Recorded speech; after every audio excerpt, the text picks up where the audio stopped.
Hello everyone, and we're back in the wonderful world of Toriko to showcase the amazing, delectable deliciousness that is this work of art. Now last time we went over the foundation of the gourmet world and gave a brief description on the world of Toriko, but today we will not only be talking about the main protagonists of the show, Toriko, and the other three heavenly kings, Coco, Sunny, and Zebra, each of which is a wielder of the mysterious gourmet cells, and each of which has a specific sense that is heightened to extraordinary level. But today, we're starting with our protagonist, Toriko, the blue-haired walking appetite and the glutton of the four kings.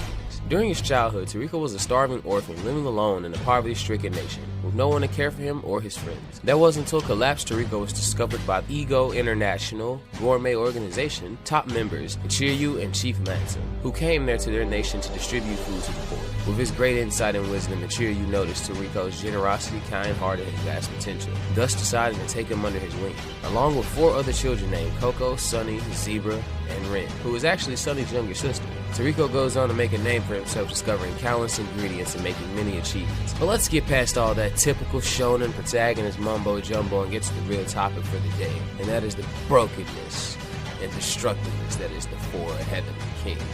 Toriko's signature attacks are the fork and knife. The fork, where he forms his hand into a claw-like grip, with Toriko's strength he can easily pierce into a beast 10 times his size. With his fork, he then quickly and cleanly cuts them with his knife, which has been shown to be able to cut cleanly through massive targets. The knife and fork are extremely sharp, able to cut or pierce through stone and steel in the largest of mountains. He's adapted these techniques to be rapid fire, single fire, projectile, and even created the devastating leg, fork, and knife on the simple principle that the legs are stronger than the body. But none of those compare to Toriko's signature technique, the spike punch, or for you weaves like me, the Kuji punch.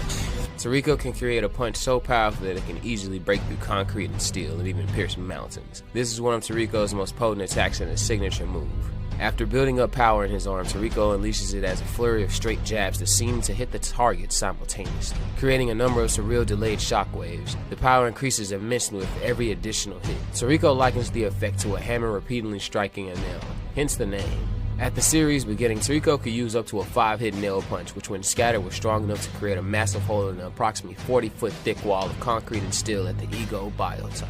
But even this is nothing compared to Toriko's end-of-series planet-busting abilities. After consuming the most delicious of foods, that'll have to leave for another episode in and of itself. For now, we move on to Coco, the most toxic of the four kings, and I mean that in a kinda good way. Coco is the gentleman of the four heavenly kings and is a good friend with Toriko, as all the four kings don't really get along. While Toriko mostly relies on his bootstring, Coco prefers using stealthy techniques and cunning strategies to subdue aggressors. He is immune to over 500 different kinds of poison if infected. With a poison, Coco can actually synthesize the antidote within his body on the spot. This man gets bit by a black mamba, no biggie, he already has the antibody.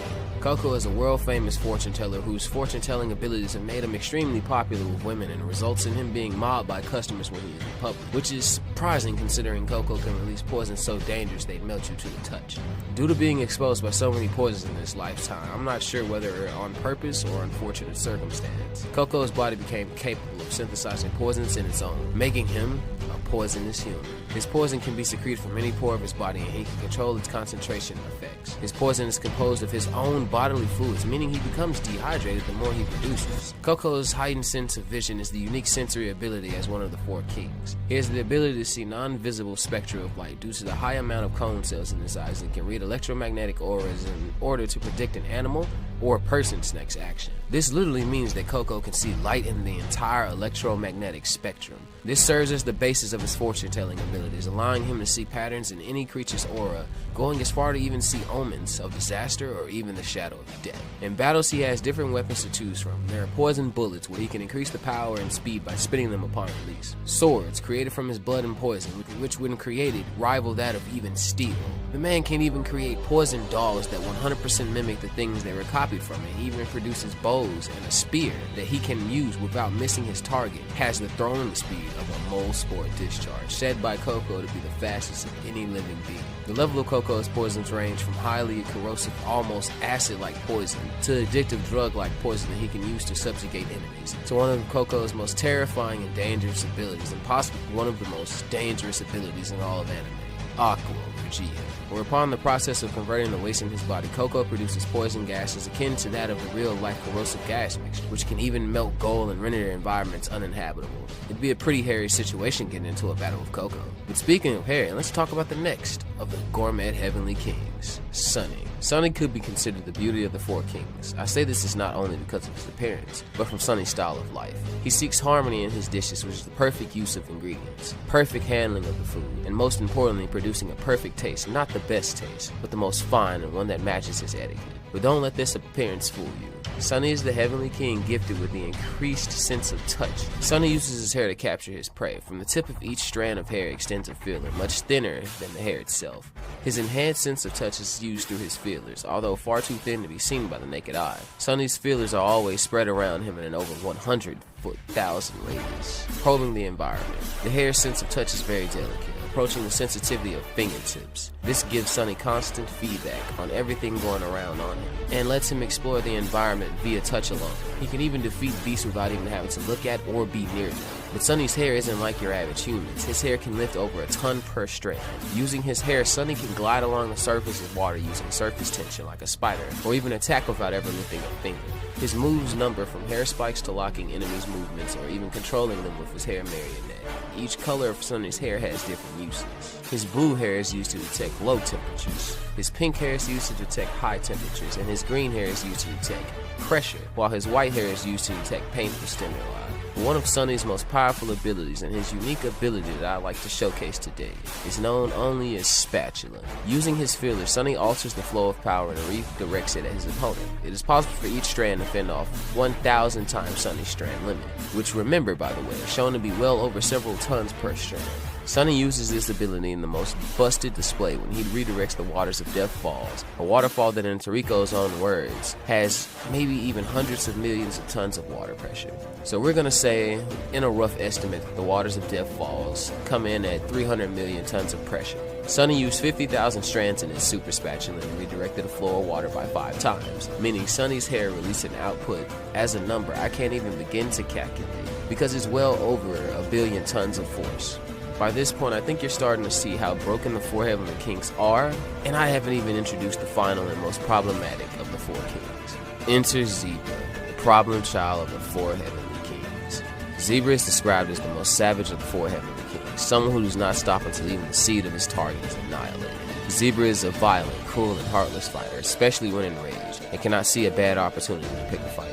Zebra, who has been classified as a Class 1 dangerous creature, is personally the cause of the extinction of 26 different animal species. This is what landed Zebra in prison, where upon the news of his release, the world shook with fear and panic. Not very unlike that, similar to a natural disaster. After his release, Zebra went back among the other inmates upon in prison and killed the ones who had been talking about him behind his back, going on to state that he hates the cocky, and the cockiest thing that someone can do to him is lie. And Zebra can tell if you're lying. How do you ask? It's because Zebra is the heavenly king gifted with the advanced sense of hearing. Zebra's hearing is beyond superhuman. I'd even go as far to say Superman level. As Toriko's own claim goes, Zebra can hear a coin drop from dozens of kilometers away.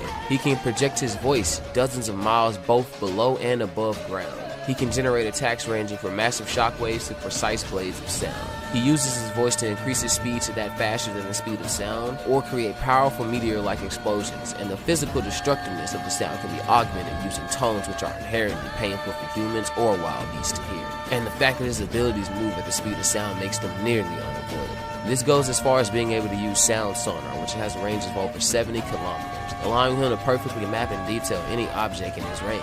Zebra's sound abilities aren't the only thing that make him the most destructive of the four kings. His extreme physical strength outclassing that of even Toriko's, which, by the way, as we mentioned, can destroy mountains and blow holes in mountain-sized objects. During his time in Honey Prison, Zebra trained, and I put air quotes around trained, by repeatedly surviving execution attempts made at his own request. His strength was enough to stop the four enormous dinosaur-like execution beasts assigned to tear him apart limb by limb. And Zebra subjugated himself to this dozens of times. Due to having gained considerable experience killing countless beasts, Zebra can actually hear when an enemy is going to die. Not so much akin to Coco's ability to see that a creature is going to die through his perception of a much broader part of the electromagnetic spectrum. Zebra himself describes the ability as hearing the steps of the Grim Reaper, and it is essential to creating the inherently fatal sound generated by his death sound technique. which if heard by a creature of Zebra's choice will die instantly. The four Heavenly Kings are all incredibly broken characters which have abilities that put even the strongest of characters in anime to shame, like Goku, Naruto, Jiren, or even Luffy. And this isn't even the full extent of their abilities, as each one of them harbors an appetite demon of unbelievable powers. But we're gonna save that for another episode entirely, everybody. Thanks for tuning in to episode number 2 of Toriko Unveiled, and be sure to leave a comment and stay tuned for our adventure into the gourmet world.